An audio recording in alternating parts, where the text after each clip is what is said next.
what on earth would Beethoven have done without the French Revolution?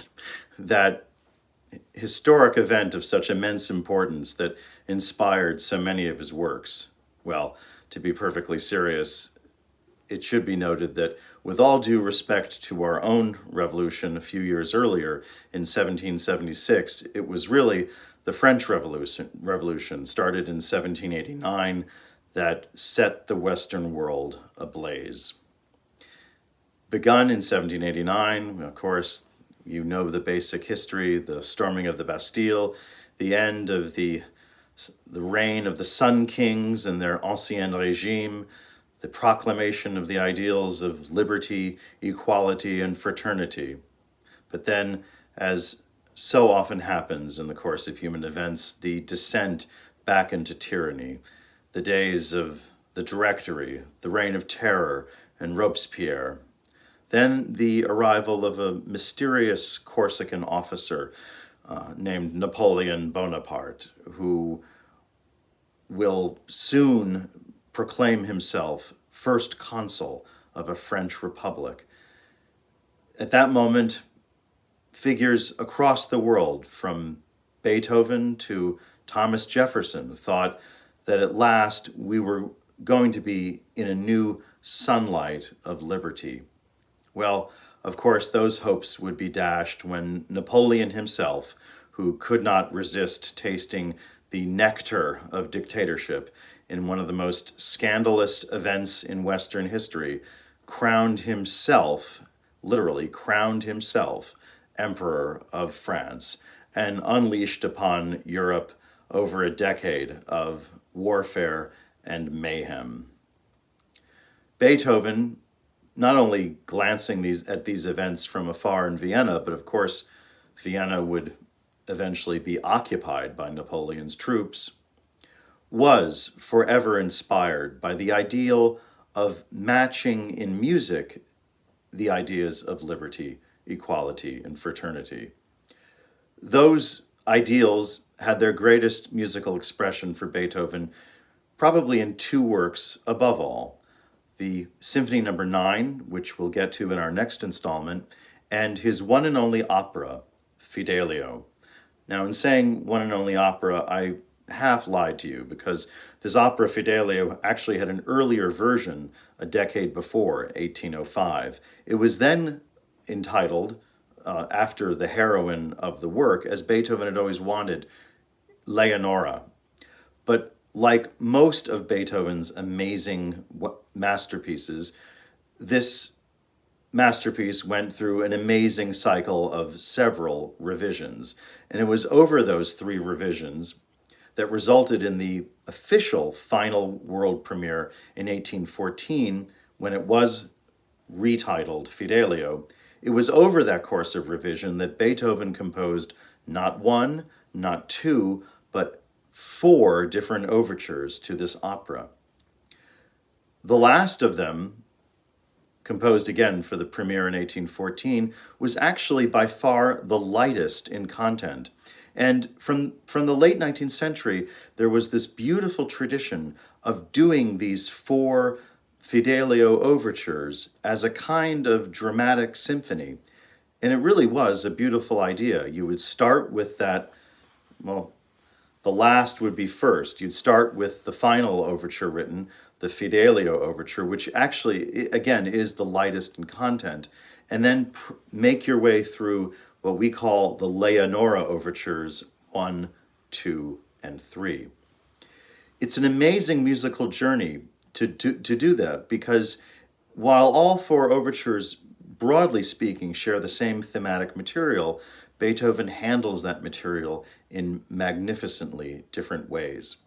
But that said, the great culmination of this journey of the 4 Fidelio overtures really does culminate in the penultimate work, the Leonore Overture No. 3, by far the greatest of the 4 pieces.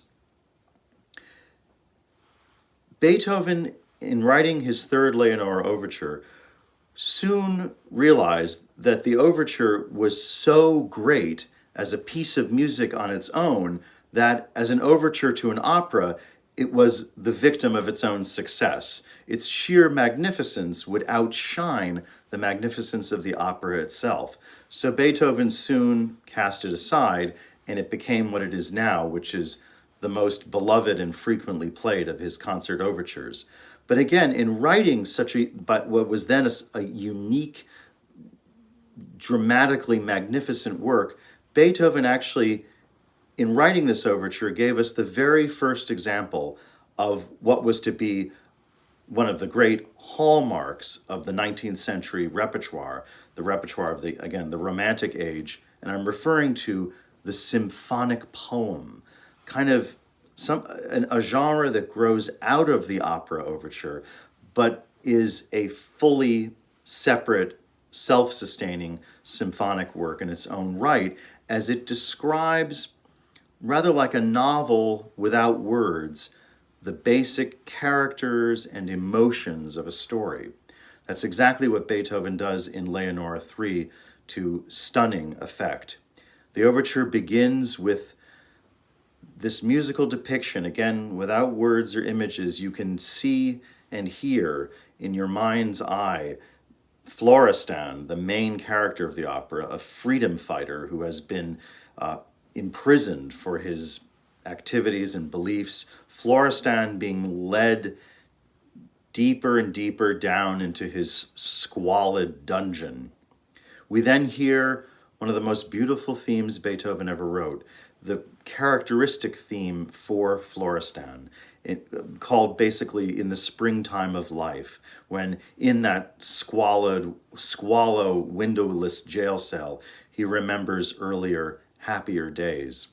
The main idea of this magnificent essay in sonata allegro form is this theme that Beethoven had written afresh for the second of the three Leonore overtures, and it basically symbolizes in music the spirit of Florestan's wife, Leonore, who will disguise herself as a boy and manage to get a job in the prison where Florestan is being held, and basically contrive to free her husband from his jail cell.